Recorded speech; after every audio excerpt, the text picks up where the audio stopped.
It's no secret that computers and automobiles are becoming closer and closer in their ever more tightening relationship. Computers are now used in almost every facet of new car design and engineering.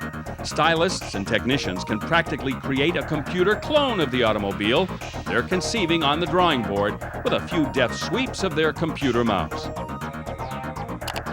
Cars themselves are more and more dependent on the computers they carry on board to control engine management, convenience features, and now even navigational aids. It wasn't so long ago that computers became the gateways to make-believe motorsports, as any trip to a video arcade will prove conclusively.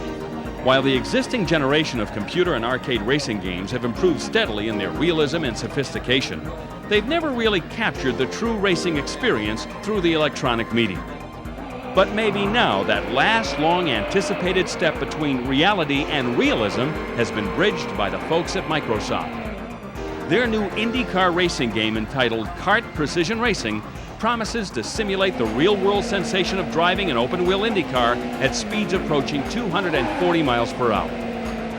Like many games already in the marketplace, Kart Precision Racing offers a wide selection of racetracks to choose from. But what should really float the boat of heavy-duty computer game junkies is that such racing stars as Bobby Rahal, Mauricio Gugelmin, Mark Blundell, and Max Pappas were directly involved in the design and deployment of the computer software that makes the game tick. Listening to what they have to say about it emphasizes just how virtual this game is. The fact that you can configure the car any number of ways, I mean, it's like the real thing. This is unique in two ways. You can use it as a game, or you can use it ideally as a simulator, and I think that's the great thing. A young race car driver can now come along and use this as a tool. He's got so many things that can be done on this. He can look at the parameters of settings for the car, he can look at the racetracks, they're so graphical, they're so relevant to the real thing. High praise indeed from a man who routinely flogs a 700 horsepower Indy car around ovals and road courses at over 200 miles per hour for a living. Another reason that this high-tech extreme game is so realistic is the technology used in designing the image motion. Called motion capture technology, it involves a whole new way of imitating movement. Jeff Horton, a veteran mechanic from the PacWest Racing Group, one of the top IndyCar teams, came to Microsoft to our video capture lab, and what we basically did was worked with him in this motion capture lab, strapped up sensors all over his body, and actually had him go through all of the different motions. We also built an accurate model of a IndyCar out of materials that wouldn't interfere with the motion capture, wood, and also got real Firestone Firehawk tires in, so that when they were doing the actual tire changes and the actual pushing the car out, they were truly grabbing the tail or the fin of the car at the right level, truly grabbing the right tire. So he went to each station of a pit stop and performed those. And when they all get together within the game, it's actually one person all being pulled together to make a realistic pit stop. Go, go, go! Perna puts it back in gear, spins the tires, and pulls away. To have driver input, I really love to be involved with this, and I think we can help because we're the ones that really feel what the real world is.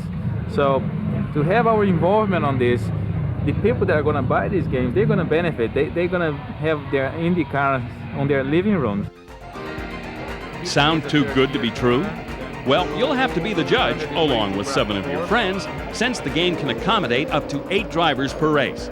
Priced somewhere around $54 at release, it surely costs a whole lot less than the $10 to $12 million you'd need to field a real IndyCar team for 1 year. It's very important for us to make the game enjoyable to hardcore racing gamers.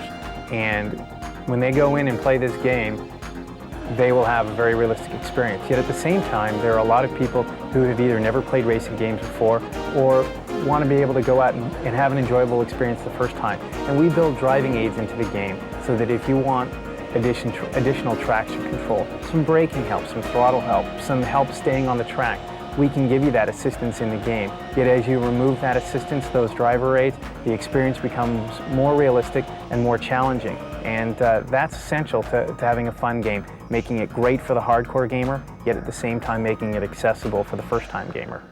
All right, drivers, start your mainframe. Go, go, go! Perna puts it back in gear, spins the tires, and pulls away.